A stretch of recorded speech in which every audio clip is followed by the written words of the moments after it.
છે મંદિર. હા એમને જોયું છે. અનિલભાઈ આપણા ઘરેથી જ આપણે જ લઈ ગયા હતા.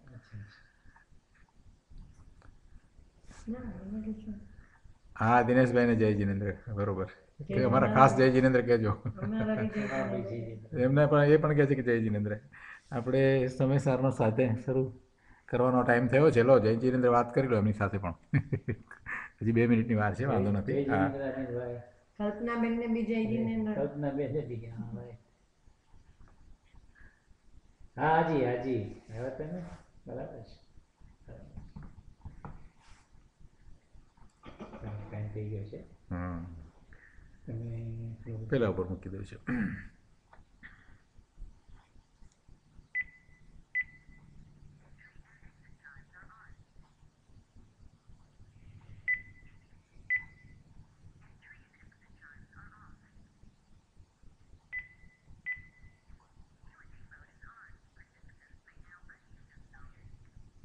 આવતું નથી હજી વિડીયો આવતો નથી. ના હવે આવશે, રિફ્રેશ કરવું પડશે. આપણે મંગલાચરણ કરીને સમયસારનો સ્વાધ્યાય શરૂ કરીએ.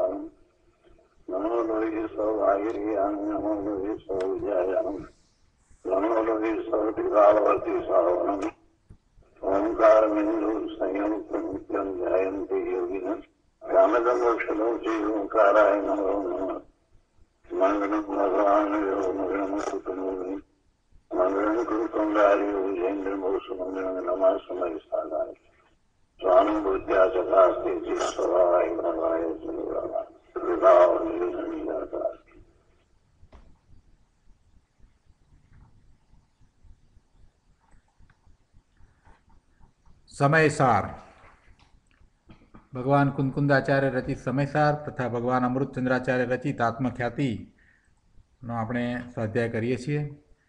કર્તા કર્મ અધિકારમાં ગાથા 109 થી 112 એનો સ્વાધ્યાય થયો છે. ટીકા, એનો ભાવાર્થ અને એના પછી પૂજ્ય ગુરુદેવે એના ઉપર જે પ્રવચન આપ્યું એના લગભગ ઘણા ખરા અંશો પણ આપણે લીધા છે. આજે થોડુંક એમાંથી વિશેષ અંશો લઈશું અને પછી આગળની ગાથા કરીએ છીએ.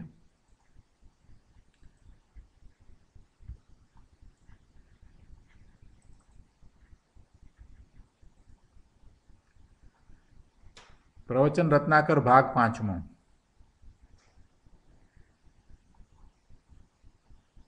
એમાં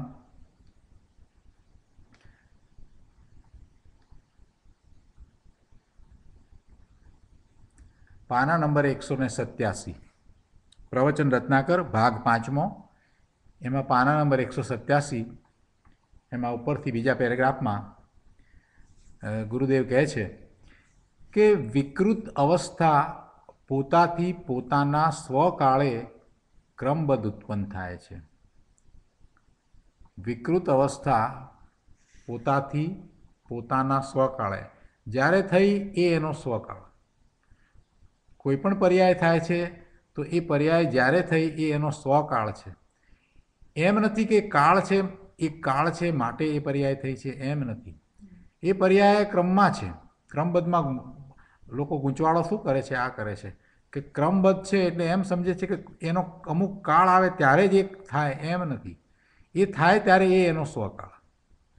ક્રમ તો પર્યાયનો છે. દરેક પર્યાય એ ક્રમમાં જ થાય છે અને જે થવાની છે તે જ ક્રમમાં થાય છે, આડીઅવળી થતી નથી. અને એ જે થાય છે તે એનો સ્વકાળ છે. એ સમયે એ જ પર્યાય થવાની હતી. એવું ક્રમબદ્ધપણું છે. એને બદલે લોકો એમાં ગોટાળા કરે છે. કેમ કે કાળ એ જુદું દ્રવ્ય છે. કંઈ કાળ દ્રવ્ય એ પર્યાયનું કારણ નથી. એ કંઈ પર્યાય કરાવે એમ નહીં. એનો કાળ પાક્યો એટલે પર્યાય થઈ, એટલે કંઈ કાળ દ્રવ્ય કંઈ કર્યું માટે થઈ એમ નથી. કાળ લબ્ધિ પાકી એટલે પર્યાય આ થાય એમ નથી. એ તો સાપેક્ષતા આપણે સ્વીકારી છે. કાળની સાપેક્ષતા આપણે એ રીતે સ્વીકારી કે જે પર્યાય છે એ પર્યાયને આપણે લેબલ કરવી હોય, એનું નામ પાડવું હોય તો આ સમયે થયેલી પર્યાય. એટલું જ. કંઈ કાળ પર્યાયને બદલે છે એમ પણ નથી. સમયનું માપ આપણે મૂકીએ છીએ કે એક સમયની પર્યાય, બીજા સમયની, ત્રીજા સમયની, પછી 5મા સમયની કે 8મા સમયની કે એમ કહેવું હોય ત્યારે પછી એને કાળ સાથે તો એ વખતે જે કાળ હોય એની સાથે સરખાવીએ. પણ એથી કંઈ કાળે કંઈ કર્યું છે એમ નથી. કાળ લબ્ધી પાકી એટલે લોકોને મનમાં એમ થઈ જાય કે કાળ આવે એવો પાકે ત્યારે અમારું કામ થાય, ત્યારે અમારી એવી પર્યાય થાય, ત્યારે અમને સમ્યક દર્શન થાય. જ્યારે થાય ત્યારે કાળ પાકે ત્યારે થાય ને ત્યાં સુધી ક્યાંથી કામ થાય? એમ નથી. પુરુષાર્થ પોતાનો છે ને પુરુષાર્થ જ્યારે એ કરે છે અને જ્યારે એ કાર્ય થાય છે તો એ એનો સ્વસમય છે. એ પર્યાય થવાનો એ સ્વસમય છે. ગુરુદેવે વાત ઘણી વાર કહી છે પણ એને સમજવામાં મોટાભાગે લોકો ભૂલ કરે છે કે વિકૃત અવસ્થા પોતાથી પોતાના સ્વકાળે ક્રમબદ્ધ ઉત્પન્ન થાય છે. ક્રમબદ્ધ થાય છે એવું જ્ઞાન કરનારને શુદ્ધ દ્રવ્યનું લક્ષ હોય છે. આમાં થોડુંક ગંભીરતા પંક્તિ છે. ક્રમબદ્ધ કોને છે? ગુરુદેવે સમજાવ્યું છે. ક્રમબદ્ધ પર્યાય કોને? સમ્યક દ્રષ્ટિ ખરેખર એને સાચો ક્રમબદ્ધનો નિર્ણય છે. ક્રમબદ્ધનો પુરુષાર્થ છે. ક્રમબદ્ધ આપણે એમ કહીએ એટલે ક્રમબદ્ધ છે હું માનું છું એમ નથી. ક્રમબદ્ધનો જેને નિર્ણય થયો છે, પર્યાય ક્રમબદ્ધ છે એનો જેને નિર્ણય થયો છે એની દ્રષ્ટિ તો આત્મા તરફ જાય છે. એને તો અકર્તા ભાવ આવે. અકર્તા ભાવ કેવી રીતે આવે? કે પર્યાય ક્રમમાં થાય એના કારણે થાય, દ્રવ્યને કારણે થાય. જે થાય છે તે થાય, ક્રમમાં થાય છે તો થાય છે. એક પર્યાય અને બીજી પર્યાય બેની વચ્ચે કોઈ સ્પેસ નથી, ગેપ નથી કે જેમાં તમે ઘૂસીને કંઈક કરો. કોઈ અવકાશ જ નથી. બીજી રીતે વિચાર કરીએ, તર્કથી વિચાર કરીએ તો એક પર્યાય પછી બીજી તરત જ એના બીજા સમયે છે, ત્રીજા સમયે ત્રીજી, ચોથી છે. એમાં તમને વચમાં ક્યાં અવકાશ છે કે તમે એમાં ફેરફાર કરો? ફેરફાર કરવાનો અવકાશ જ નથી. એટલે આપણે પર્યાયને બદલી શકીએ એમ નથી. કોઈ પર્યાયને બદલી શકે એમ નથી. હવે જ્યારે પર્યાયને બદલતો નથી તો પછી એને શું કરવાનું રહ્યું? અને કાંઈ કરવાનું નથી રહેતું. એને કહીએ કે ભાઈ તું બધું કામ રહેવા દે, તું કાંઈ કરી શકવાનો નથી, ક્રમમાં પર્યાય થાય છે, તું તારા સ્વરૂપ તરફ પાછો વળી જા. જેને ક્રમબદ્ધનો નિર્ણય છે કે પર્યાય ક્રમમાં થઈ રહી છે, જગતમાં બધી જ પર્યાયો, દરેક પદાર્થોની પર્યાયો ક્રમમાં જ થઈ રહી છે, બધું વ્યવસ્થિત છે, જગત આખું વ્યવસ્થિત છે, ક્યાંય અવ્યવસ્થા છે જ નહીં. હું નકામાનો એમાં ડાપણ કરવા જાઉં છું પણ કરી નથી શકતો છતાંય કરવા જાઉં છું. માત્ર ભાવ એવો કરું છું, છતાંય પર્યાય તો ક્રમમાં જ થઈ રહી છે. એટલે જીવ પાછો વળે છે. જે ડાયો છે એ પાછો વળી જાય છે કે હું કંઈ કરતો નથી ને ખાલી નકામાં ફાંફા બહાર મારું એના કરતાં પાછો વળું. મને કોઈ કંઈ કરવા દેતું નથી. એટલે ક્રમમાં ચાલી રહ્યું છે. જેને ક્રમબદ્ધનો નિર્ણય છે એની દ્રષ્ટિ આત્મા તરફ જ જાય. ક્રમબદ્ધનો નિર્ણય થયો હોય એને તો દ્રષ્ટિ આત્મા તરફ જ જાય. જેમ સર્વજ્ઞનો જેને નિર્ણય થયો છે, એને પછી વિકાર ભાવ ને વિભાવ ભાવનો પ્રશ્ન જ ઉપસ્થિત નથી થતો. એમાં પણ એમ જ છે કે સર્વજ્ઞનો નિર્ણય થયો છે કે આ સર્વજ્ઞ બધું જાણે છે અને જે થઈ રહ્યું છે એ બધું જેમ છે તેમ જ જાણે છે. સર્વજ્ઞતાનો નિર્ણય કરીએ છીએ એટલે એમાં ક્રમબદ્ધનો પણ નિર્ણય આવી જાય છે. અને પછી ક્રમબદ્ધનો નિર્ણય આવે ત્યારે પછી બીજા અન્ય ભાવે થવાનો પ્રશ્ન જ ઉપસ્થિત ન થાય. એટલે પછી તો બધું જ કામ થઈ જાય છે. એટલે આત્મામાં જવા માટેના ખરેખરા જે કહીએ ને 4-5 કારણમાં જેને ક્રમબદ્ધનો નિર્ણય થયો છે એ પણ આત્મા તરફ વળે છે. જેને અકર્તા ભાવનો નિર્ણય થયો છે એ પણ આત્મા તરફ વળે છે. જેને સર્વજ્ઞ સ્વભાવનો નિર્ણય થયો છે, તીર્થંકર ભગવાનને, કેવડી ભગવાનનો એમની સર્વજ્ઞતાનો જેને નિર્ણય થયો છે એ પણ આત્મા તરફ વળે છે. કે સર્વજ્ઞપણું છે એનો અર્થ જ એ છે. સર્વજ્ઞપણું ક્યારે હોય કે બધું બરાબર ક્રમમાં થતું હોય તો જ સર્વજ્ઞપણું હોય. ને સર્વજ્ઞપણું છે આમ જ થાય છે તો પછી મારે કંઈ કરવાપણું છે નહીં. એટલે પોતે પાછો વળે છે, સ્વરૂપ તરફ જાય છે. એટલે અહીંયા કહે છે ગુરુદેવ, બહુ સરસ રીતે મૂક્યું છે. આ થોડુંક સૂક્ષ્મ છે પણ સમજવાનું છે. આપણે હવે આ લેવલે છીએ એટલે હવે બધા સમજી શકીશું કે વિકૃત અવસ્થા પોતાથી પોતાના સ્વકાળે ક્રમબદ્ધ ઉત્પન્ન થાય છે. અને ક્રમબદ્ધ થાય છે એવું જ્ઞાન કરનારને શુદ્ધ દ્રવ્યનું લક્ષ હોય છે. એનું લક્ષ જેનું લક્ષ આત્માનું થયું છે એને એમ લાગે છે. જેને આત્માનું લક્ષ નથી થયું, હજી પરનું રુચિ છે અને પરમની દ્રષ્ટિ કરીને રહ્યો છે, એને ક્રમબદ્ધનો નિર્ણય સાચો નથી. એને તો એમ ખબર જ નથી પડતી, એને તો એમ જ્ઞાન ક્રમબદ્ધ એવો વિચારાય નથી ને વિકલ્પે નથી. એ બહારથી બોલે એટલું, પણ ખરેખર એને કાંઈ નિર્ણય નથી. જેની દ્રષ્ટિ આત્મા તરફ છે, જેનું લક્ષ આત્મા તરફ છે, એને એમ છે ક્રમબદ્ધ થાય છે એવું જ્ઞાન થાય છે. એટલે કહ્યું કે ક્રમબદ્ધ થાય છે એવું જ્ઞાન, પર્યાય ક્રમબદ્ધ થાય છે એવું જ્ઞાન. આપણે 2 મિનિટ વિચાર કરીએ કે આ બધી પર્યાય ક્રમબદ્ધ થાય છે અને એવું હું જ્ઞાન કરું છું. મારા જ્ઞાનની પર્યાયમાં બધું ક્રમબદ્ધ થતું મને જણાય છે, તો એ લક્ષ આત્મા તરફ થયું હોય તો જ થાય, એ સિવાય બને નહીં. જેની દ્રષ્ટિ આત્મા તરફ હોય એને જ એ જ્ઞાનમાં બધી પર્યાયો એ ક્રમબદ્ધ થાય છે એમ થાય. ક્રમબદ્ધને જાણનારો અકર્તા છે. ક્રમબદ્ધનો નિર્ણય થાય એટલે એ બધેથી પાછો પડે છે, એને કર્તા ભાવ ટળી જ જાય. એને કર્તા ભાવ રહ્યો હોય ને ક્રમબદ્ધનો નિર્ણય હોય એમ 2 વાત બને નહીં. ક્રમબદ્ધનો નિર્ણય હોય ને અકર્તા ભાવ આવ્યા વગર રહે જ નહીં.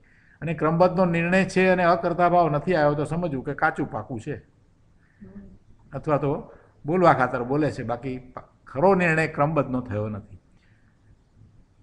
એટલે સમ્યક દર્શન થાય ત્યારે ખરેખર સાચો ક્રમબદ્ધનો નિર્ણય છે. અને ક્રમબદ્ધનો પુરુષાર્થ કહો એ જ સમ્યક દર્શનનો પુરુષાર્થ છે. ક્રમબદ્ધનો જ્યારે પુરુષાર્થ થાય એનો નિર્ણય થાય, ક્રમબદ્ધનો નિર્ણય પુરુષાર્થ નહીં, ક્રમબદ્ધનો નિર્ણય એ પુરુષાર્થ છે કે તમને ક્રમબદ્ધનો બરાબર યથાર્થ નિર્ણય થયો, એનો અર્થ કે તમે હવે સ્વરૂપ તરફ વળ્યા છો, અકર્તા ભાવનો પણ તમને નિર્ણય થઈ ગયો છે, એની દ્રષ્ટિ સ્વરૂપમાં ગઈ છે, તો જ થાય, નહીંતર થાય નહીં. એટલે કૃપાળુદેવ ગુરુદેવે અહીંયા બહુ સ્પષ્ટ કર્યું છે કે ક્રમબદ્ધને જાણનારો અકર્તા છે, અને અકર્તા છે એટલે જ્ઞાતા છે. કંઈ કરતો નથી એટલે પછી શું છે? તો એનો સ્વભાવ, તો જ્ઞાતા દ્રષ્ટાનો સ્વભાવ એટલે એ જ્ઞાતા છે. હવે જો આખું વાક્ય ફરીથી વાંચીએ, આ મહત્વનું છે એટલે આપણે રિપીટ કરશું થોડું, બધાને બરાબર બેસી જાય એટલા માટે. શું કહ્યું પહેલાં? કે જે વિકૃત અવસ્થા થઈ, જે વિકારી ભાવની પર્યાય જે થઈ, તે પોતાથી પોતાના સ્વકાળે ક્રમબદ્ધ ઉત્પન્ન થાય છે. એટલે એમાં કોઈ બીજો કંઈ કરતો નથી ને એ કાળે એ થવાની છે તે થાય છે. એમાં કાળ પણ કંઈ કરતું નથી, પોતાથી થાય છે એક વાત. અને ક્રમબદ્ધ થાય છે બીજી વાત સાથે કરી, કે જેમ થાય છે તેમ જ થાય છે, એમાં કંઈ આડુંઅવળું પણ થતું નથી. હવે ક્રમબદ્ધ થાય છે એવું જ્ઞાન કરનારની દ્રષ્ટિ આત્મા તરફ હોય છે. જેની દ્રષ્ટિ આત્મા તરફ છે એને એવું ક્રમબદ્ધનું જ્ઞાન થાય છે. એટલે કે ક્રમબદ્ધનું જ્ઞાન કરનારો, ક્રમબદ્ધને જાણનારો એ અકર્તા છે. ક્રમબદ્ધને જાણે છે એટલે ક્રમબદ્ધનો એને વિશ્વાસ છે, ક્રમબદ્ધની એને શ્રદ્ધા છે, ક્રમબદ્ધનો એને પાકો નિર્ણય છે, નિર્ધાર છે કે ક્રમબદ્ધ જ થાય છે. એવું થયું એટલે પછી કરતાપણું તૂટી જાય છે. હવે કરવાની વૃત્તિ નીકળી જાય છે, એટલે એ અકર્તા છે. અને અકર્તા છે તો પછી કંઈક બીજું કાર્ય રહેતું નથી, માત્ર જ્ઞાન સ્વભાવ છે તો જ્ઞાન કરે છે તો જ્ઞાતા છે. અકર્તા છે એટલે જ્ઞાતા છે. કરવું તો છે નહીં, કરવું નથી એટલે પછી શું રહ્યું? જ્ઞાન કરવાની જે સ્વભાવ છે એ સ્વભાવ પ્રમાણે રહ્યો એટલે જ્ઞાતા થઈ ગયો. જીવ મોટે ભાગે 2 પ્રકારે પોતે બહારમાંય વર્તે છે, કે પરનું જ્ઞાન કરવું છે, પરનું જ્ઞાન કરવું છે એવો એક ભાવ હોય એને, અથવા તો પરમાં કંઈક કરવું છે, સુધારો વધારો કરવો છે એવો ભાવ હોય પર સંબંધીનો. એવા 2 પ્રકારે એ વર્તતો હોય. હવે પરમાં કંઈ કરવાનું તો છે નહીં, અને પરનું જ્ઞાન કરવાનો હવે વિકલ્પ રહેતો નથી, કેમ કે દ્રષ્ટિ આત્મા તરફ જેની ગઈ છે એવો સમ્યક દ્રષ્ટિ હોય એને પછી પર સંબંધીનું જાણવાનું તો એવો વિકલ્પ હોય નહીં. એનો વિચાર પણ નથી આવતો કે પરને જાણવું, એટલે સ્વને જ જાણે છે, એની દ્રષ્ટિ આત્મા તરફ જ જાય છે. બહારમાં કંઈ કરવું નથી ને બહારનું જાણવાનો એને રુચિ પણ થાય નહીં, એટલે એ જ્ઞાતા દ્રષ્ટા છે. અને અંદર પોતાના શુદ્ધ જ્ઞાયકને જાણનારું જે જ્ઞાન છે તે એ સ્વને જાણે છે અને પરને પણ જાણે છે. અંદર પોતાના શુદ્ધ જ્ઞાયકને જાણનારું જ્ઞાન, જે રાગાદી ભાવ છે તે પોતાનો નથી પરનો છે એમ જાણીને તેને કાઢી નાખે છે. કોણ? જ્ઞાન. પોતાના શુદ્ધ જ્ઞાયકને જાણનારું જ્ઞાન, પોતે ભગવાન આત્મા શુદ્ધ જ્ઞાયક જ્ઞાયક જ્ઞાયક અકર્તા માત્ર જ્ઞાતા દ્રષ્ટા થયો છે, એનું જે એ વખતે જ્ઞાનની પર્યાય, એ પર્યાય રાગાદિ ભાવ છે એ પરનો છે એમ જાણીને પોતાથી ભિન્ન કરી નાખે છે, એટલે કાઢી નાખે છે. આ ભેદ જ્ઞાનની ક્રિયા છે. આ રીતે એ પરથી પોતે જુદો પડે છે. જો પરથી જુદા પડવાની આપણે પહેલાં પણ વાત કરી હતી કે પરથી એટલે ક્યાંથી જુદા પડવાનું, કે આ બહારમાં જે કંઈ પદાર્થો છે, ઘર કપડામાં જે કંઈ છે, આ બધાથી તો જુદો છે, તો સહેલું છે, ત્યાંથી તો જુદો પડે. સ્વજનોથી પણ જુદો છે, એ પણ સહેલું. પોતાના સ્વજનો, માતા પિતા, ભાઈ બહેન, પિતા પુત્ર જે કંઈ છે એ બધાથી પણ પોતે જુદો છે, ત્યાં સુધી એને વાંધો નથી આવતો.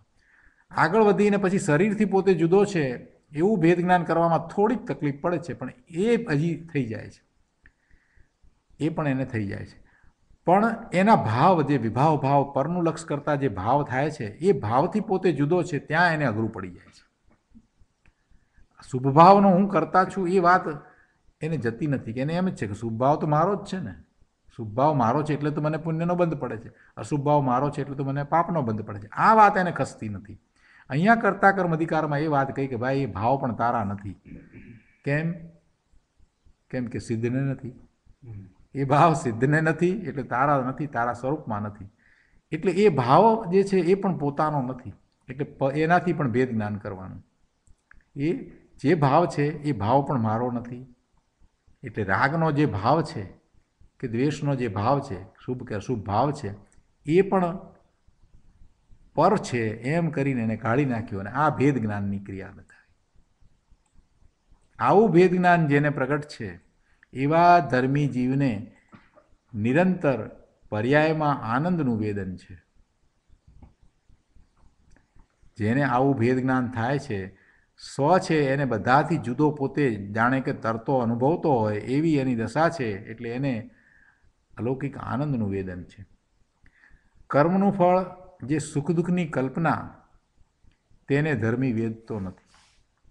જ્ઞાની, સમ્યક દ્રષ્ટિ ધર્મી જે મોક્ષ માર્ગમાં છે, એ પેલા કર્મનું ફળ જે કર્મોદયમાં આવ્યું છે અને જે સંયોગો આવ્યા છે, જે ફળ સ્વરૂપ છે, એને કારણે સુખ કે દુઃખ ખરેખર નથી, પણ એની સાથે જોડાવાથી અને પહેલાંથી માન્યતા કરી છે એટલે સુખ કે દુઃખ એને લાગે છે, એટલે સુખ દુઃખની કલ્પના. કર્મફળને ગુરુદેવ હંમેશા સુખ દુઃખની કલ્પના કહે છે. એટલા માટે કહે છે કે ખરેખર એ ફળ ન તો સુખ છે કે ન તો દુઃખ છે, એ જ્ઞેય છે.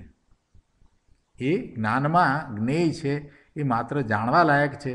એમાં જોડાઈ અને પછી ગુલાબ જાંબુ છે તો મને સારું છે, અને પછી આ મને નથી ભાવતું એવું આ ભજીયું આવ્યું તો મને નથી ગમતું, એ ક્યાં આવ્યું તો દુઃખ છે. બે વસ્તુ ખાવાના પદાર્થ બંને જ્ઞેય છે. અથવા તો આ મર્સિડીઝ કાર છે તો સારી છે, એ ગમે છે, અને આ ટોયોટા છે તો એ ક્યાં, એ નથી ગમતી, તો એ આવી તો દુઃખ છે. કોઈ પણ આ પૈસા આવ્યા તો સુખ છે અને ગયા તો દુઃખ છે, એમ નથી. બધું જે છે બધું જ્ઞેય માત્ર છે. એમાં પોતે નક્કી કરી દીધું છે એટલે સુખ દુઃખની કલ્પના કરી છે. જન્મ થયો, છોકરાનો જન્મ થાય તો કે સુખી, છોકરી થાય તો દુઃખી. ઇન્ડિયામાં એવું ચાલે છે ને, એમ માની લીધું છે. અને એ કેટલાક પ્રદેશોમાં એવું ચાલે છે કે જ્યાં છોકરી થાય તો એ લોકો ખુશ થાય. એમ છોકરીઓની સંખ્યા ઓછી અને છોકરી હોય એટલે પેલા સામેથી પૈસા આપે, એટલે એવા એરિયા છે. આમાં શું સાચું શું કરવું? એકને આઈસ્ક્રીમથી સુખ થાય છે અને બીજાને આઈસ્ક્રીમથી શરદી થાય છે, દુઃખી થઈ જાય કે આ તમે આઈસ્ક્રીમ ખવડાવ્યો અને દુઃખ. એવા પર પદાર્થ છે, એ નથી કે સુખ આપતો કે નથી દુઃખ આપતો, એ કલ્પના છે. એટલે સુખ દુઃખની કલ્પના, કર્મફળ જે છે એને સુખ દુઃખની કલ્પના કહી. એવી કલ્પના જે છે એને ધર્મી વેદતો નથી, એને સુખ કે દુઃખ રૂપે વેદતો નથી. એ એનાથી અલિપ્ત છે, એનાથી જુદો છે.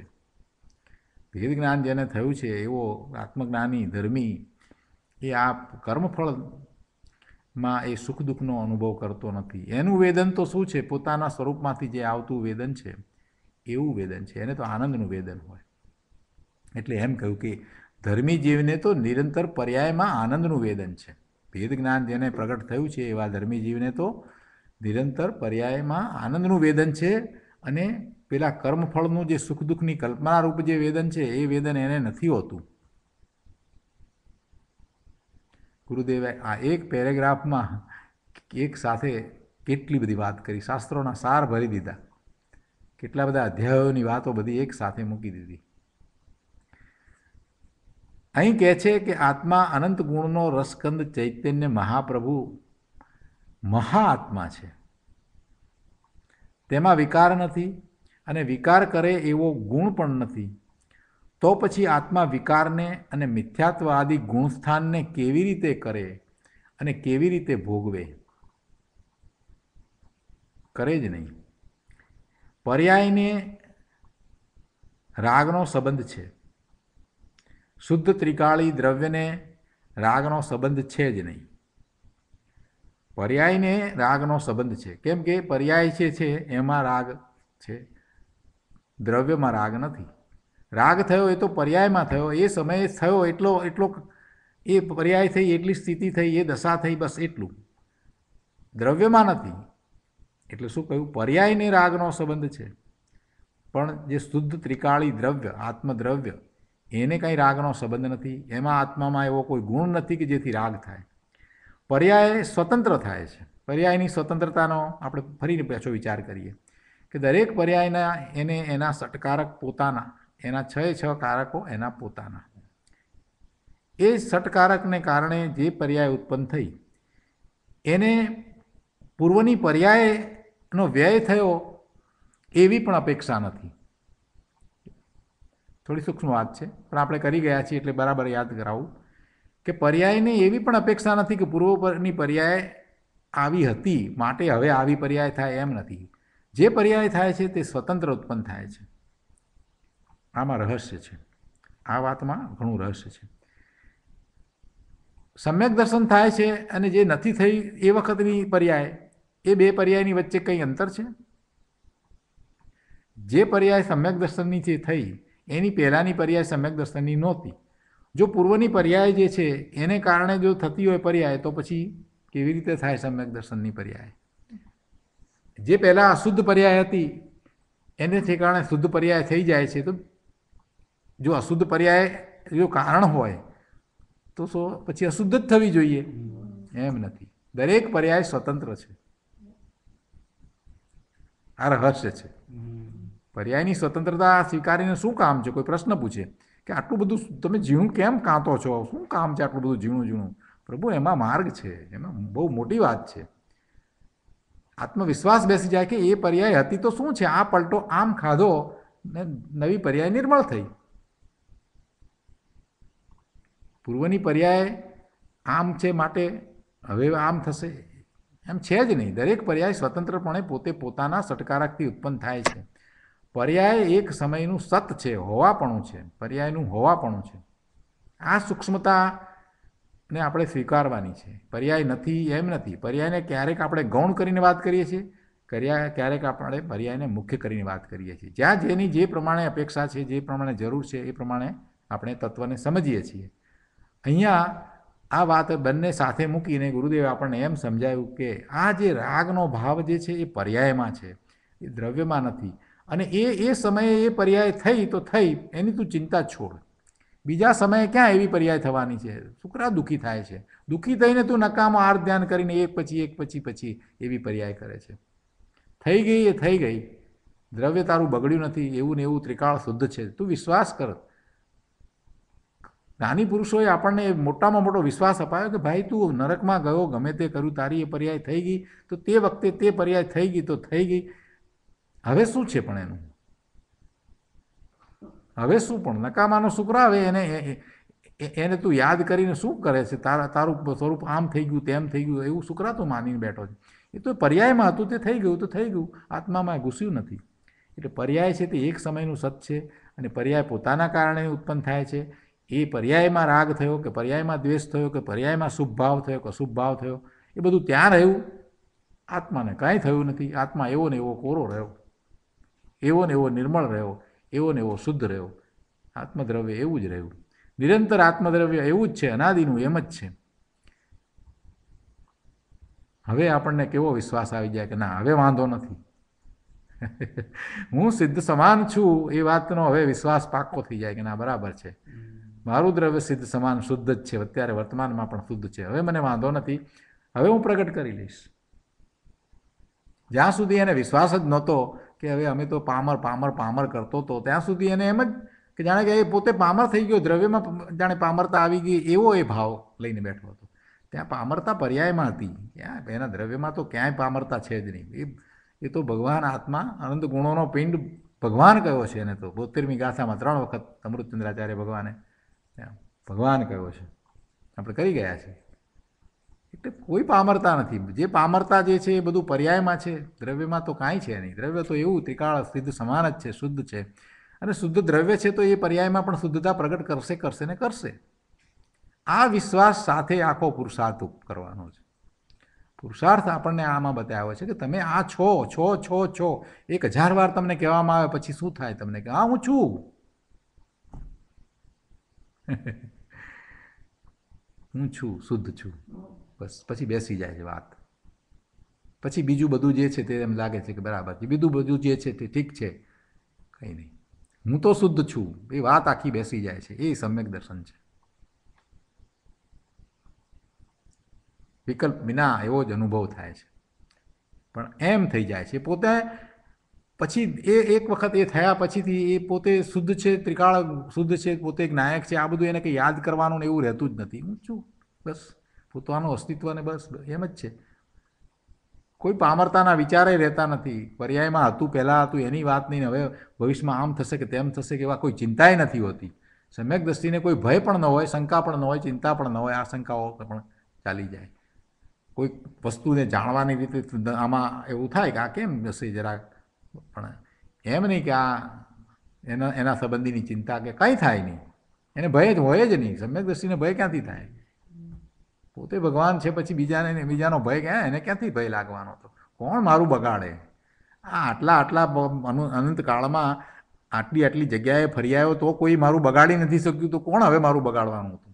નરકમાં ગયો, તિર્યંચમાં ગયો, ગંદામાં ગંદા વિચાર કર્યા, ગંદામાં ગંદી પર્યાયમાં ગયો, ગમે તેવા કર્યા, તોય મારું કંઈ બગડ્યું નથી. તો કોણ બગાડે? બરાબર ને? આગળ અહીંયા કહે છે કે અહીં કહે છે કે આત્મા અનંત ગુણનો રસકંદ ચૈતન્ય મહાપ્રભુ મહાઆત્મા છે, તેમાં વિકાર નથી અને વિકાર કરે એવો ગુણ પણ નથી. તો પછી આત્મા વિકારને અને મિથ્યાત્વ આદિ ગુણસ્થાનને કેવી રીતે કરે અને કેવી રીતે ભોગવે? પર્યાયને રાગનો સંબંધ છે, ત્રિકાળી દ્રવ્યને રાગનો સંબંધ નથી. માટે ભગવાન આત્મામાં રાગનું કરવુંય નથી અને રાગનું વેદવુંય નથી. એ રાગને કરતો પણ નથી અને રાગને વેદતો પણ નથી. ભગવાન આત્મામાં એ વાત જ નથી. એ તો શુદ્ધ દ્રવ્ય સ્વભાવ છે.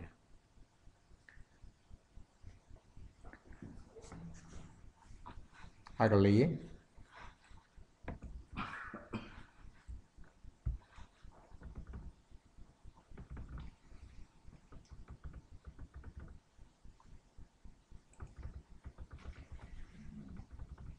હવે જે આગળ જે ટીકામાં વાત હતી એને આપણે અહીંયા લઈએ છીએ. પાના નંબર 188 ઉપર બીજા પેરેગ્રાફમાં પહેલાં ટીકાની વાતને લઈને પછી ગુરુદેવે એના ઉપર જે વાત કરી છે એને આપણે સમજીએ. ટીકામાં એ વાત આવી કે માટે એમ ફલિત થયું કે જેથી પૂતગલ દ્રવ્યમય 4 સામાન્ય પ્રત્યયોના ભેદરૂપ 13 વિશેષ પ્રત્યયો, 4 પેલા શું? મિથ્યાત્વ, અવિરતિ, કસાય અને યોગ, અને એના 13 ભેદ રૂપે 13 ગુણસ્થાનો, એ વિશેષ પ્રત્યયો. પેલા સામાન્ય પ્રત્યયો, એના ભેદ રૂપે વિશેષ પ્રત્યયો કે જેઓ ગુણ શબ્દથી એટલે ગુણસ્થાનથી કહેવામાં આવે છે, અર્થાત જેમનું નામ ગુણસ્થાન છે, તેઓ જ કેવળ કર્મને કરે છે. આ ટીકાની વાત છે. ટીકામાંથી જે શબ્દો છે એ જ છે. તેથી જીવ પૂતગલ કર્મનો અકર્તા છે. જીવ પૂતગલ કર્મનો કરતા નથી. પૂતગલ કર્મનો કરતા પેલા પ્રત્યયો છે. સામાન્ય પ્રત્યયો તરીકે લીધા તે 4 અને એને વિશેષ તરીકે 13 ગુણસ્થાન એ વિશેષ એ પ્રત્યયો છે તે આ જડ કર્મના પૂતગલ કર્મના કરતા છે, પણ જીવ નથી. જીવ એનો કરતા નથી. એટલે કે છે કે તેથી જીવ પૂતગલ કર્મનો અકર્તા છે એમ ફલિત થયું. ગુણો જ તેમના કરતા છે, એટલે ગુણસ્થાન આ જે કયા તે જ એમના કરતા છે, અને તે ગુણો એટલે ગુણસ્થાનો તો પૂતગલ દ્રવ્ય જ છે. તેથી એમ ઠર્યું કે પૂતગલ કર્મનો પૂતગલ દ્રવ્ય જ એક કરતા છે. પાછું સરવાળો કરીને એ પૂતગળનું જ કાર્ય છે, બીજાનું કાર્ય નથી. એને પૂતગળના ભાગ તરીકે પહેલાં લીધા અને એ બધું છેવટે તો બધું પૂતગળ જ છે. એટલે પૂતગળ જ એનો કરતા છે, જળ જ એનો કરતા છે, જીવ નથી. એ વાત ઉપર આપણને લઈ ગયા. હવે ગુરુદેવ આમાં વાત કરે છે, એને આપણે લઈએ, સમજીએ. પ્રયોજનભૂત વાત બધી ગુરુદેવે કરી છે. આમાંથી બહુ સારની વાત કરી છે કે પ્રત્યય કહો કે આશ્રવ કહો, જે 4 પ્રત્યય કહ્યા એ જ આશ્રવ છે. એ આશ્રવ છે. આશ્રવ છે તો પછી બંધ થાય છે. આશ્રવ છે એટલે બંધ થાય છે. એટલે પ્રત્યય કહો કે આશ્રવ કહો તે એક જ વાત છે. તે બધા પૂતગલ દ્રવ્યમય છે. મિથ્યાત્વ, અવિરતિ, કસાય અને યોગ એ 4 સામાન્ય પ્રત્યયો એટલે આશ્રવો છે. તેના ભેદરૂપ 13 વિશેષ આશ્રવો કે જેઓ ગુણ શબ્દથી, ગુણસ્થાનથી કહેવામાં આવે છે, તેઓ જ કેવળ કર્મને કરે છે, એના કરતાં થાય છે, જડ કર્મને કરે છે. અને આ ગુણો એટલે ગુણસ્થાનો પૂતગલ દ્રવ્ય જ છે. માટે એમ સિદ્ધ થયું કે પૂતગલ કર્મનો પૂતગલ દ્રવ્ય એક કરતા છે, જીવ તો અકર્તા જ છે. અરે લોકો બિચારા વિષય કસાયમાં ગરી ગયા, એટલે વિષય કસાયમાં ઘૂસી ગયા. ગુરુદેવ કહે છે વેપાર ધંધા, બાયડી, છોકરા સાચવવામાં આખી જિંદગી ગુમાવી દે છે અને આવું તત્વ સમજવાની ફુરસદ મેળવતા નથી. કેટલી કરુણા થાય છે ગુરુદેવને આપણા માટે. પોતે તો પામી ગયા છે. એટલે કે આ બિચારા લોકો, જો કહ્યું છે ને, લોકો બિચારા આ બધા વિષય કસાયમાં ઘૂસી ગયા, વેપાર ધંધા ને આ બધામાં પડી ગયા અને જિંદગી આખી એમાં પૂરી કરી દે છે. અને આ આવું તત્વ પડ્યું છે, એને સમજવાનો એમની પાસે સમય પણ નથી, એની ફુરસદે મેળવતા નથી. પણ ભાઈ, એ વિષય કસાયનું ફળ બહુ માઠું આવશે. એ વિષય કસાયમાં તું ઘૂસ્યો છે ને, પણ યાદ રાખજે ભાઈ કે વિષય કસાયનું ફળ બહુ માઠું આવશે. એ સહન કરવું મહા અઘરું પડશે. અને કહે છે કે પ્રભુ તું ચૈતન્ય મણિરત્ન છો, આવો તું એ અચેતન ધૂળમાં કેમ આવે? એમાં ક્યાં ઘૂસ્યો તું? મણિરત્ન એ ધૂળમાં ક્યાંથી હોય? એમાં ક્યાં તું પડ્યો? આ મિથ્યાત્વ આદિ સામાન્ય 4 અને વિશેષ 13 પ્રત્યયો એ અચેતન પૂતગલમય, એ ધૂળમય જ છે. કેમ કે તેઓ પૂતગલનું કાર્ય છે, જીવ તેનો કરતા નથી. અને વળી તું એના વેદનની વાત કરે છે. એના વેદન તને હોય, તને ભગવાન આત્માને એના વેદન હોય કે તને તો તારા સ્વરૂપમાંથી પ્રગટતા આનંદનું વેદન હોય. આ બધા વેદન તને ન હોય એમ કેવું છે. તું ચિદાનંદ સ્વરૂપ છો, ચિત્ત આનંદ ઘન સ્વરૂપ. એવો તું એ અચેતનને કેવી રીતે વેદે? ચેતન એ અચેતનને, જળને કેવી રીતે વેદે? જળના ભાવને કેવી રીતે વેદે? એમાં પેસે તો વેદે કે એમને વેદે? એમાં પહોંચતો નથી, પેસતો નથી, એટલે કે એની સાથે એ પહોંચવા જેવું કંઈ થતું નથી. વ્યાપક ભાવ એની સાથે નથી, તો પછી એને કેવી રીતે વેદે એમ કે છે. ચૈતન્ય રત્નાકર પ્રભુ આત્મા અચેતનને કેવી રીતે વેદે? તાત્પર્ય અહીંયા આ લીધું છે કે એ નકામાનો એમ ભાવ કરે છે, પણ ખરેખર એ એને વેદતો નથી. હું આને ભોગવું, આને વેદું, આ ખરેખર એમ નથી. અસાતા વેદનીય કર્મ છે, એનો ઉદય આવ્યો છે, તો અસાતાને વેદે છે એમ કહેવું એ વ્યવહાર છે. નિશ્ચયથી તો પોતે પોતાના સ્વરૂપને જ વેદે, બાકી વેદી શકે જ નહીં. કૃપાળુદેવે પણ એ જ વાત કરી છે. ભોગતા કોનો? વિભાવ ભાવનો ભોગતા વ્યવહારથી કયો છે. બાકી ભોગતા તો પોતે પોતાના સ્વરૂપને ભોગવે એવો ભોગતા છે. નિશ્ચયથી તો એમ છે. એટલે એ વાત અહીંયા કરી કે ચૈતન્ય રત્નાકર પ્રભુ આત્મા અચેતનને કેવી રીતે વેદે? માટે આત્મા મિથ્યાત્વ આદિને વેદે છે, માટે કરે છે, એવો જે તર્ક હતો ને, પહેલાં એ તર્ક મૂક્યો ને કે મિથ્યાત્વને વેદે છે, મિથ્યાત્વને ભોગવે છે, એ તર્ક હતો. એનો ભોગતા થાય છે, માટે એવો એ ભોગતા થઈ અને એ મિથ્યાત્વને ભોગવે છે, માટે એ કર્મને, જડ કર્મને કરે છે, એમ જેવો તર્ક હતો એ તર્ક ખોટો ઠર્યો. માટે આત્મા મિથ્યાત્વ આદિને વેદે છે માટે કરે છે એવો જે તારો તર્ક છે તે જુઠ્ઠો છે. મિથ્યા દ્રષ્ટિને પણ મિથ્યાત્વ આદિ જે પ્રત્યયો છે તેનો કરતા પૂતગળ છે.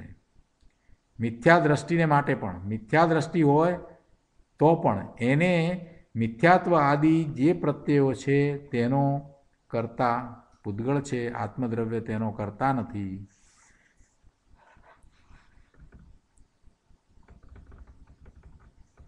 અને છેલ્લી વાત આ ફરીથી રિપીટ આપણે કરીએ છીએ ફરીને કે માટે એમ ફલિત થયું કે પૂતગલ દ્રવ્યમય 4 સામાન્ય પ્રત્યયો અને તેના ભેદરૂપ 13 વિશેષ પ્રત્યયો કે જેનું નામ ગુણસ્થાન છે તેઓ જ કેવળ કર્મોને કરે છે. ભગવાન આત્મા ગુણસ્થાનને કરતો નથી તો નવા પૂતગલ કર્મ બાંધાય એને તો કેમ કરે, એટલે કે ન જ કરે. તેથી જીવ પૂતગલ કર્મોનો અકર્તા છે.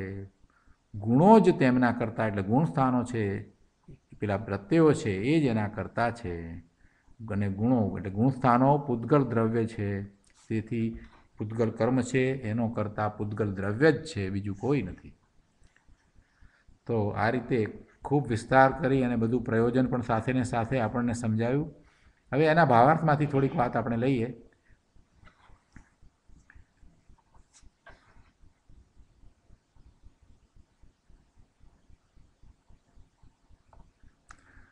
અહીંયા કહે છે ચોથા પેરેગ્રાફમાં કે ગુણસ્થાનો ભાવાર્થ ઉપરનું પ્રવચન પાના નંબર 189 ભાવાર્થ ઉપરનું પ્રવચન એમાં અહીંયા ચોથા પેરેગ્રાફમાં કહે છે કે ગુણસ્થાનો અશુદ્ધ નિશ્ચયથી એટલે કે વ્યવહારથી, અશુદ્ધ નિશ્ચયથી એટલે કે વ્યવહારથી જીવની પર્યાયના ભેદો છે. શુદ્ધ નિશ્ચયથી નથી, કેમ કે આત્મામાં કોઈ ગુણ નથી, એટલે પણ અશુદ્ધ નિશ્ચય નહીંથી એને જીવની પર્યાયમાં થાય છે, એટલે જીવની પર્યાયના ભેદ છે. પણ અહીં શુદ્ધ નિશ્ચય નહીંનું કથન છે. ગુણસ્થાનો થાય છે જીવની પર્યાયમાં, એટલે નથી એમ તો કેવી રીતે કહેવાય? પણ એ થાય છે, પણ આત્માનો કોઈ ગુણ છે એને કારણે નથી થતા, એ કાયમ થતા નથી. એટલે એ બધું જે પર્યાયમાં છે એટલે એ બધું વ્યવહારથી છે, નિશ્ચયથી નથી. એટલે એને એમ કહ્યું કે અશુદ્ધ નિશ્ચયથી છે એટલે કે વ્યવહારથી. શું? જીવની પર્યાયના એ ભેદ છે, ગુણસ્થાનો છે, ના નથી. પણ અહીંયા શુદ્ધ નિશ્ચય નહીંનું કથન છે. શુદ્ધ નિશ્ચય નહીંનું કથન છે એટલે એ આત્માના નથી, એટલે આત્મા એને કરતો નથી. ભગવાન આત્મા અનંત ગુણોનો પિંડ પ્રભુ શુદ્ધ ચૈતન્ય ઘન સ્વરૂપ વસ્તુ છે, તેમાં આ અચેતન આશ્રવો નથી એમ અહીં કહ્યું છે. શુદ્ધ નિશ્ચયની વાત છે. એકલો જાણક જાણક જાણક એટલે જાણવાવાળો જ જેનો સ્વભાવ છે એવા જ્ઞાન આનંદ સ્વભાવી પ્રભુ આત્મામાં પરદ્રવ્ય જે શરીર, મન, વાણી, લક્ષ્મી, સ્ત્રી, પરિવાર ઇત્યાદિ એ બધા પરદ્રવ્ય એ તો છે જ નહીં. ભગવાન આત્મામાં આ તો પરદ્રવ્ય તો છે જ નહીં, કેમ કે એ તો તદ્દન ભિન્ન ચીજ છે. પણ પર્યાયમાં જે રાગ છે તે રાગ પણ આત્મામાં નથી. મિથ્યાત્વાદી સામાન્ય પ્રત્યયો અને ગુણસ્થાન રૂપે વિશેષ પ્રત્યયો જેવો અચેતન છે તે આત્મામાં નથી. ભેદ જ્ઞાનની વાત છે. કેમ કે ભેદ જ્ઞાન કરવું છે તો તમારે શુદ્ધ નિશ્ચય નહીંનું કથન બરાબર સમજવું તો પડશે ને, નહીંતર તો આત્માનું શુદ્ધ સ્વરૂપ ખ્યાલમાં જ નહીં આવે. એટલે શુદ્ધ નિશ્ચય નહીંથી જે છે એ વાતને પકડી અને એને વિષય બનાવીએ તો દ્રષ્ટિનો વિષય બને. બાકી જો આપણે અશુદ્ધ નિશ્ચય નહીંથી અથવા તો વ્યવહાર નહીંથી જે કથન છે એને પકડીએ તો એમ થાય કે આ બધા વિભાવ ભાવ રાગ છે બધા જીવના જ છે. વાત પણ એમ જ છે કે ભાઈ આ બરાબર જીવના છે અને એ થાય છે એટલા માટે તો આશ્રવ થાય છે, એટલા માટે તો બંધ થાય છે, એટલા માટે તો ચાર ગતિમાં રખડવું થાય છે. એ વાત કાઢી નાખવાની તો છે જ નહીં, એ છે, પણ અહીંયા એનું પ્રયોજન નથી. એ બધું આપણે જાણી લીધું છે, એ બધું અહીંયા એ કરવું નથી. અહીંયા આપણું પ્રયોજન દ્રષ્ટિનો વિષય ભગવાન આત્મા શું છે એ જાણવું છે, એ કેવો છે. એટલે શુદ્ધ નિશ્ચયને એનું કથન શું છે તો કે આત્મામાં એ નથી. આત્મામાં એ કંઈ નથી, એક પણ વસ્તુ નથી. બહુ સ્પષ્ટ કર્યું. શા માટે એ પણ કહ્યું. બહુ સરસ વાત છે. 190માં પાના ઉપર હવે એમ કહે છે પહેલેથી ઉપરથી પાના નંબર 190 ઉપર કહે છે કે અરે આવી શુદ્ધ તત્વની વાત લોકોને સાંભળવા મળવી અત્યારે મહા મુશ્કેલ છે. પુણ્ય હોય તો સાંભળવા મળે. પુસ્તક પડ્યું હોય વાંચે નહીં, સીડી પડી હોય પ્રવચન સાંભળે નહીં. ગુરુદેવના પ્રવચનની સીડી પડી હોય પણ પ્રવચન સાંભળે નહીં, કે પુસ્તકમાંથી વાંચે નહીં. આ પ્રવચન રત્નાકર પડ્યું પણ વાંચે નહીં, તો કેવી રીતે મળે આવી વાત? કેવી રીતે જાણવા મળે? એવું પુણ્ય પણ જોઈએ કે જેને કારણે થઈ, એવું પુણ્યાનુબંધી પુણ્ય કે જેને કારણે થઈને આ તત્વોને આ બધું રહસ્ય સમજાય. એટલી બુદ્ધિશક્તિ મળી હોય તે છતાં એનો ઉપયોગ ન કરે. મોટા જજ હોય, હાઈકોર્ટના જજ હોય તો પણ શું, સુપ્રીમ કોર્ટના જજ હોય, બધું મોટા ફિલોસોફર હોય, બધી મોટી મોટી ફિલોસોફી કરતા હોય, પણ આ તત્વની વાતને જો પુણ્ય ન હોય તો ન જાણે. ઘરમાં પડ્યું હોય તોય એને ન જાણે. એટલે કહે છે કે આવું મળવું એ જ મોટી વાત છે. તમને મળ્યું છે, જેને સાંભળવા મળ્યું છે, અરે જેને સાંભળવાથી મળીને આગળ જઈને જેને સમજાવ્યું છે એ તો મહાપુણ્યશાળી છે. એ તો પુણ્યાનુબંધી પુણ્ય લઈને આવ્યો છે ને, એ તો એ હવે અલ્પભવી છે, એને વધુ ભાવ હોય નહીં. આવી વાત જે સાંભળે છે, રુચિપૂર્વક સાંભળે આવી તત્વની વાત, એને વધારે ભાવ હોય જ નહીં. અરે આવી શુદ્ધ તત્વની વાત લોકોને સાંભળવા મળવી અત્યારે મહા મુશ્કેલ છે. આશ્રવના મલિન ભાવ મારા છે એવું માનીને 84ના અનંત અવતાર જીવ કરી ચૂક્યો છે. અને જ્યાં સુધી મિથ્યાત્વ આદિ ભાવ મારા છે એમ માનશે ત્યાં સુધી ભવનું પરિભ્રમણ ઊભું જ રહેશે. એ જ છોડવાનું છે કે એ ક્યાં મારો ભાવ છે, હું ભગવાન આત્મા શુદ્ધ છું. એ આધાર છે, એ થાંભલો છે, એ પકડશે તો દૂર બીજે ક્યાંય જવાનો નથી. એક દોરી બાંધી દેવાની થાંભલાને, અને પછી આપણે આગળ જવા જઈએ તો નહીં જવાય ક્યાંય. એવી રીતે આપણે આપણી જાતને બાંધી દેવાની કે હું ત્રિકાળ શુદ્ધ છું, શુદ્ધ છું, શુદ્ધ છું. પછી વધારે વિભાવ ભાવ તરફ નહીં જવાય. આ સાધકને માટેનો એક રસ્તો કે તમે વારંવાર એવા વિકારી ભાવમાં ને એમાં જતા રહેતા હો, તમને એમ થતું અરે હું ક્યાંથી કરું, હું કેવી રીતે કરું, હું તો પામર છું, આમ છું, તેમ છું, મારાથી ન થાય, આ તો બહુ મુશ્કેલ છે, આમ તેમ થતું હોય તો ત્યારે આ જે થાંભલામાં જે આપણે બંધાયા છે ને કે ના હું તો ત્રિકાળ ભગવાન આત્મા જ્ઞાયક શુદ્ધ છું, શુદ્ધ છું, સિદ્ધ સમાન છું, એ જે ભાવ છે એને પાછો યાદ કરવો. એટલે કે એનાથી આપણે વારંવાર જાગૃતિ લાવવી. આ જ રસ્તો છે. નહીં એ રસ્તાને બદલે આપણે ઊંધું પકડીને બેસી ગયા છીએ. આ પેલું મારું ને આ પ્રકારે મને દુઃખ ને આ કર્મને કારણે મને આમાં અમે ગોથા ખાધા કરીએ, આ ધ્યાન કરીએ અને રૌદ્ર ધ્યાન કરીએ અને પતિ ગયું, નવા કર્મ બંધાય ને ચાલ્યા કરે. એમાંથી સોલ્યુશન નથી મળવાનું. એમાંથી કોઈ સોલ્યુશન મળવાનું નથી. પોતે શુદ્ધ છે એવો સ્વીકાર કરશે પછી જ સોલ્યુશન મળવાનું છે. એટલે એક થાંભલો છે શુદ્ધનો, એની સાથે બંધાઈ જવું, હું આ તો છું જ, અને પછી વિચાર કરવો તો પછી બીજું નથી રહેતું. બહુ સહેલાઈથી નીકળી જશે. વારંવાર એ જ ભાવને યાદ કરો કે હું કોણ છું, ગુરુદેવે શું વાત કરી, હું કોણ છું, મારું સ્વરૂપ આ જણાવ્યું ને, એમ કરીને પ્રસન્નતા લાવવી, પ્રફુલ્લિત થવું. ખૂબ સરસ સ્વાધ્યાય થશે, ખૂબ સારી રીતે સ્વાધ્યાય થશે. આગળ અહીંયા કહે છે, એટલે અહીંયા કહ્યું ને કે અને જ્યાં સુધી મિથ્યાત્વ આદિ ભાવ મારા છે એમ માનશે ત્યાં સુધી ભવનું પરિભ્રમણ ઊભું રહેશે. એટલે કે નહીં જાય, અનંત જન્મ મરણમાં રખડવું પડશે ભાઈ. આ અવસર તત્વની સમજણ કરવાનો છે.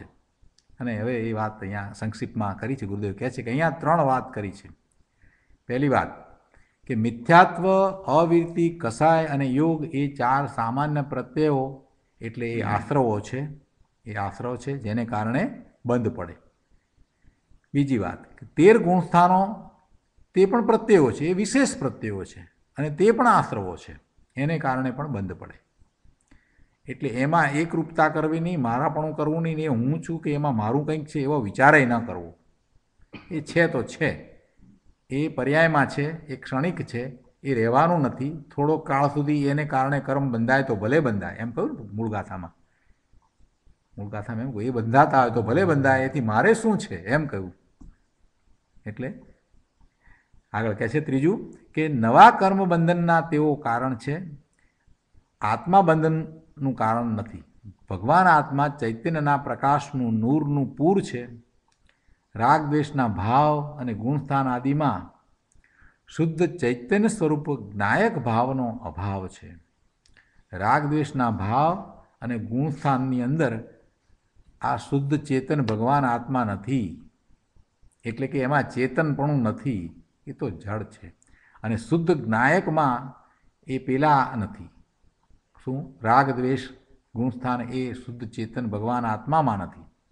ભગવાન આત્મા એમાં નથી અને આત્મામાં એ નથી. તેથી ગુણસ્થાનોને અચેતન કયા છે. આ ત્રણ વાતને બરાબર પકડવાની.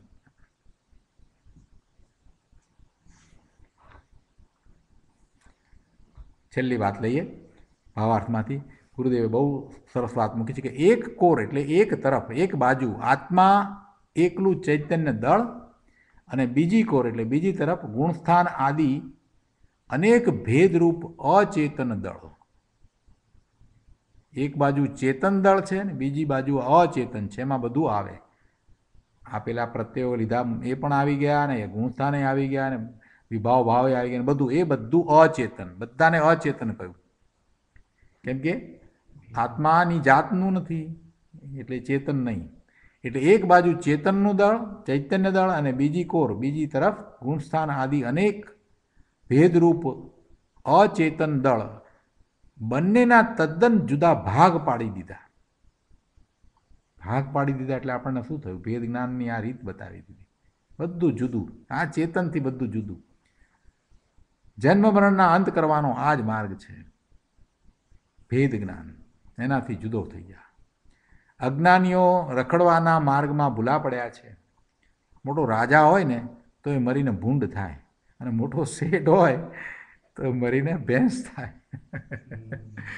તિર્યંચમાં જાય એમ, ભલે ને મોટો હોય.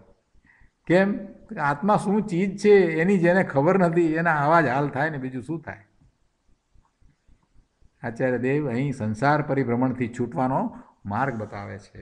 આ બધો માર્ગ આપણને બતાવ્યો કે અતિન્દ્રિય જ્ઞાન અને આનંદનો કંદ ભગવાન આત્મા છે. એમાં આ શુભ ભાવ પણ નથી કે અશુભ ભાવ પણ નથી, વિષય કસાયના શુભ ભાવ નથી કે દયાદાનના શુભ ભાવ પણ નથી. એ બધા ભાવો બધા તો આશ્રવ છે, બંધનું કારણ છે, એ અચેતન છે, અને પોતે તો એનું કારણ પણ નથી. કર્મ બંધનું પણ પોતે કારણ નથી, પોતે શુદ્ધ ત્રિકાળ જ્ઞાયક છે.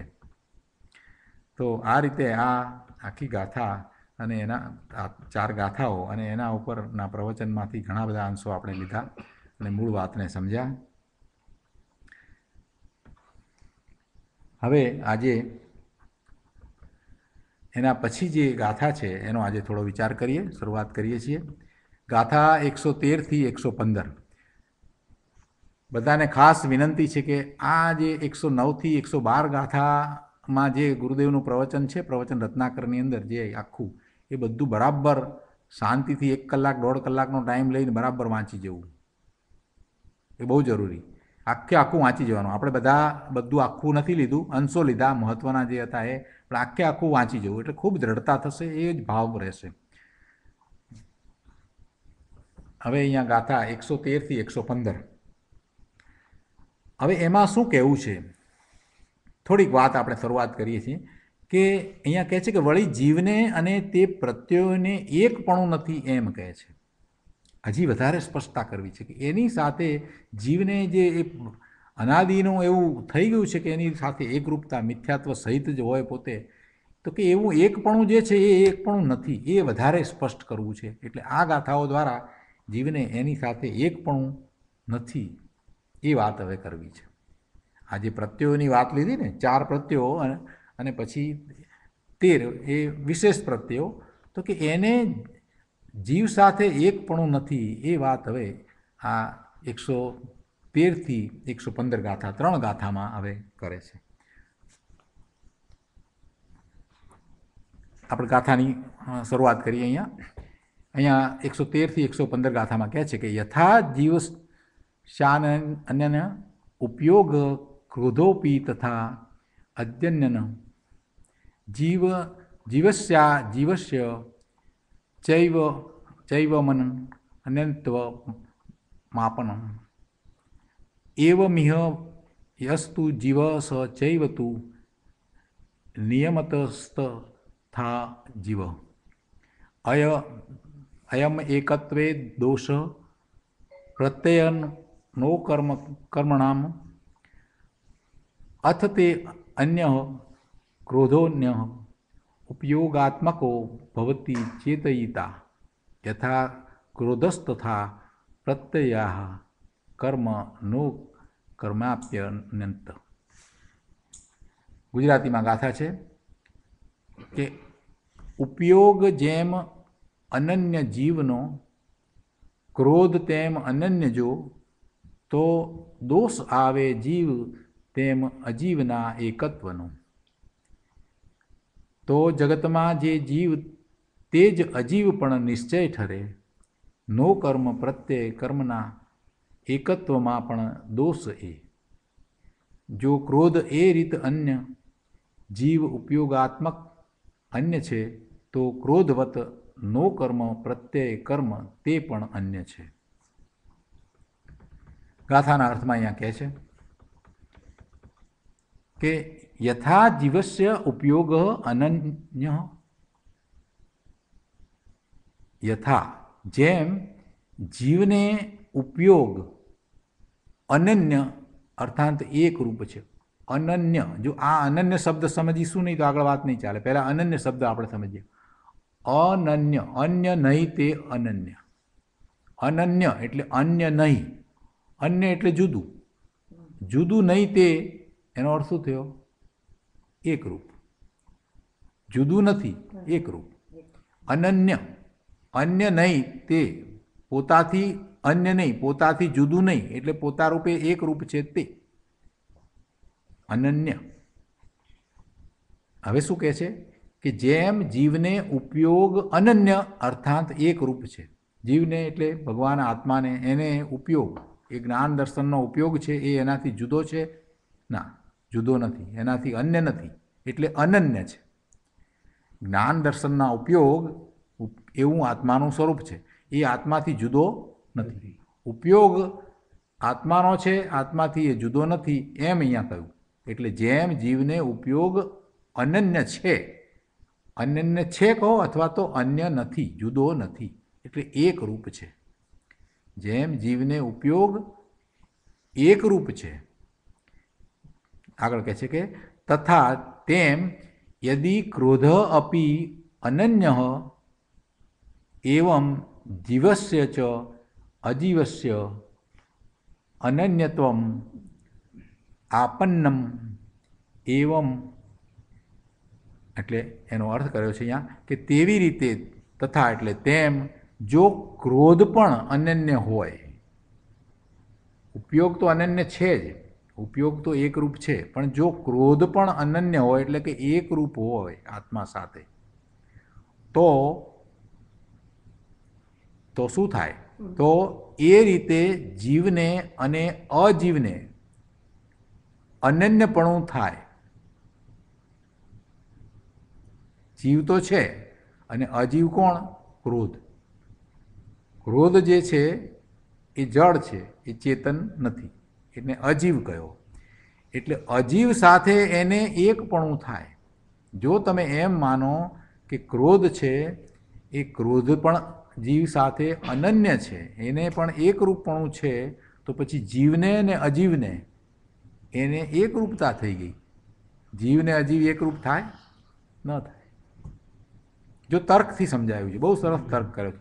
પહેલાં જે સાચું છે એ પહેલાં મૂક્યું, પછી એની સાથે તુલના કરી કે તમે એની સાથે ક્રોધને પણ એ જ રીતે માનો તો જીવને ઉપયોગ સાથે શું છે? એકરૂપતા છે. જીવને જ્ઞાન સ્વભાવ છે તો એકરૂપતા એને ઉપયોગની સાથે છે. પોતાનો ઉપયોગ છે, જ્ઞાનનો ઉપયોગ છે, એટલે એ એકરૂપ છે.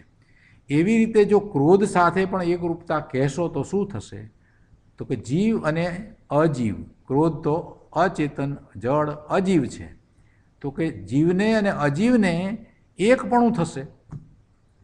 જીવને અને અજીવને અનન્યપણું આવી પડ્યું તો એ તો બને જ નહીં. અને એમ થતાં શું થાય? આગળ કહ્યું છે કે જીવને અને અજીવને અનન્યપણું આવી પડ્યું, જો તમે એમ માનશો તો અને એમ થતાં આ જગતમાં જે જીવ છે, આ જગતમાં જે જીવ છે, અહીંયા ગાથામાં આપણે કહ્યું છે કે એમ થાય તો શું થાય કે એવમ ચ ઇહ યહ તું જીવ સહ એવ તું નિયમત તથા અજીવ. એટલે કે આ જગતમાં જે જીવ છે એ બધા જીવ છે એ નિયમથી તેવી જ રીતે એ અજીવ થઈ જાય. જો એને ક્રોધ સાથે એકત્વ છે એટલે એનો અર્થ કે એને અજીવ સાથે એકત્વ છે, તો જીવને અજીવને એકત્વ થતાં આ જગતમાં જેટલા જીવ છે એ બધા જીવને શું થયું? અજીવ સાથે એકત્વ થવાથી એ અજીવ થઈ જાય. કેવો તર્ક, કેટલો સરસ રીતે સમજાયો. તો પછી જેટલા જીવ છે બધાને પછી એ જ વાત થાય કે એ અજીવ થાય. જો અજીવ સાથે એને એકરૂપતા આપણે કહીએ કે આ છે, તો પછી એ જીવને અજીવ એકરૂપ થયા એટલે જીવ છે તે અજીવ થયો. એટલે જીવ અજીવ થયો એટલે પછી બધા જ જગતમાં આખાના બધા જીવને એ તો એ અજીવ થવાનો પ્રસંગ આવી જાય. એટલે આ જગતમાં જે જીવ છે તે જ નિયમથી તેવી જ રીતે અજીવ ઠર્યો. હવે જીવ છે કે અજીવ છે? આ એક ભૂલ કરો તમે, ક્રોધને જીવ સાથે એકત્વ માનો તો કેટલો મોટો અનર્થ થઈ જાય. તો જીવ અજીવ ઠરી જાય છે. બંનેનું અનન્યપણું હોવામાં દોષ છે, એ તો મોટો દોષ છે.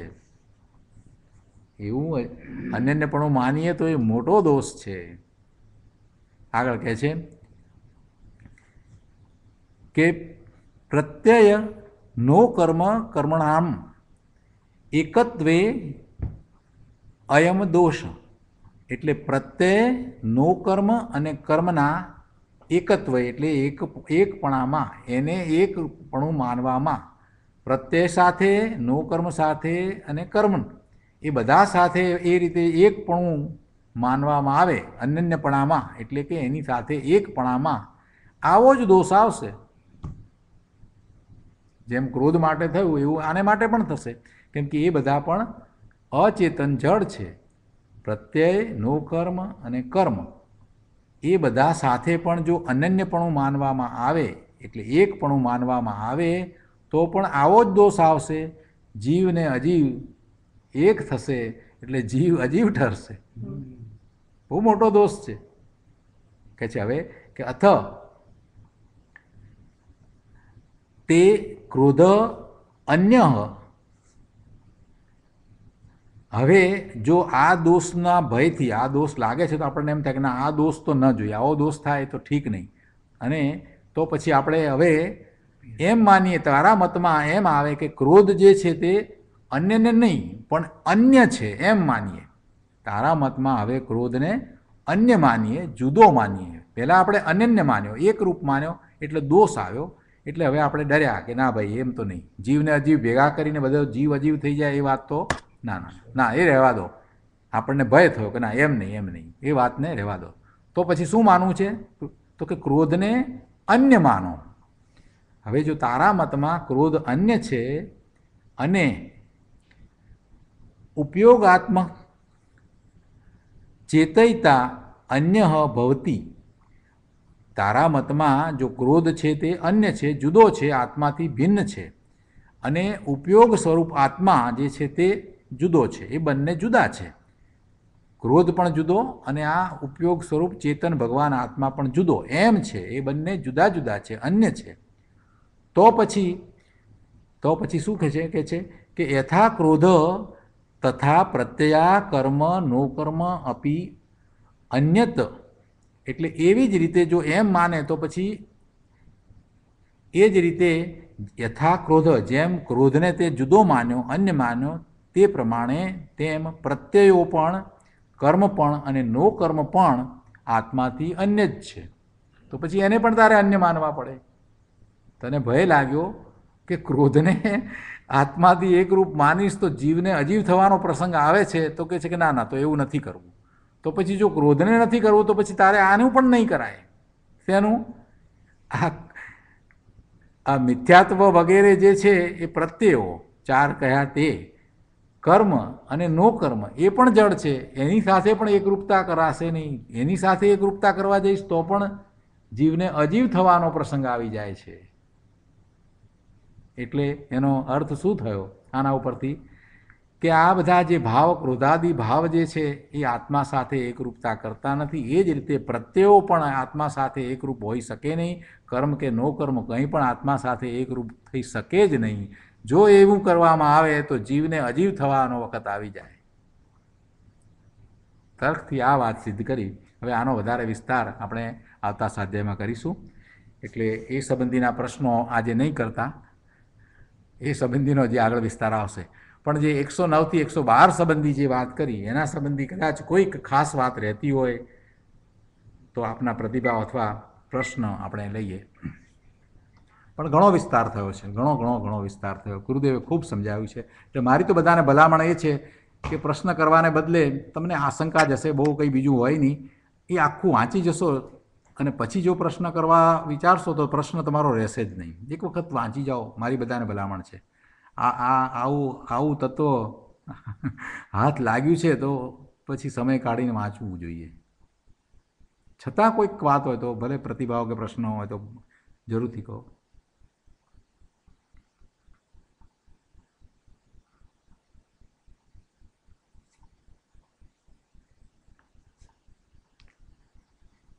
હંસાબેન સુખધામ બોલશો તમે?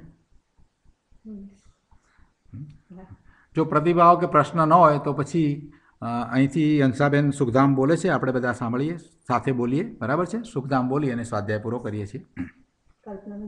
હશે કલ્પનાબેન છે પણ આજે બોલો તમે. કલ્પનાબેન પણ બોલશે સાથે ને સાથે. બરાબર છે? બોલજો મારી સાથે. શરૂ કરો. સુખધામ અનંત સુસંત જઈ દિન રાત રહે તદ ધ્યાન મહી પર શાંતિ અનંત સુધામય છે પ્રણમો પદ તે વરતે જયતે પ્રણમો પદ તે વરતે જયતે. જય જીનેન્દ્ર બધાને. જય જીનેન્દ્ર. જય જીનેન્દ્ર પ્રભુ. જય જીનેન્દ્ર.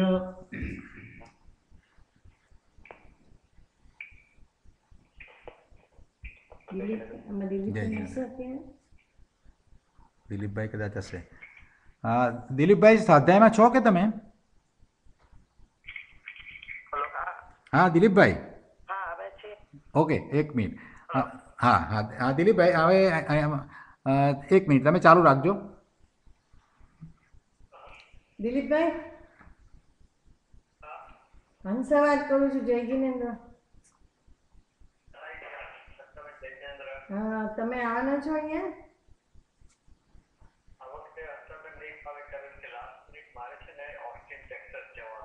ઓકે પ્રોગ્રામ બદલાઈ ગયો.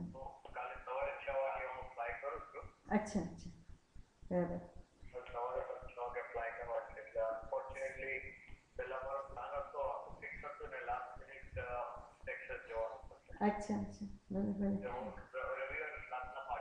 અચ્છા મારે તો જાણવું હતું કે તમે આવવાના હોત તો હસમુખભાઈ કહેતા હતા કે દિલીપભાઈ આવશે તો હું આવીશ.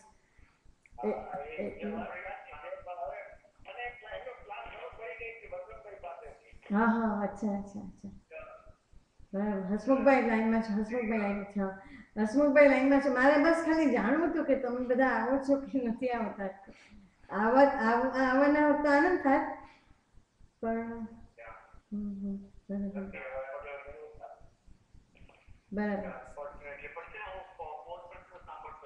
હા બરાબર ભલે તો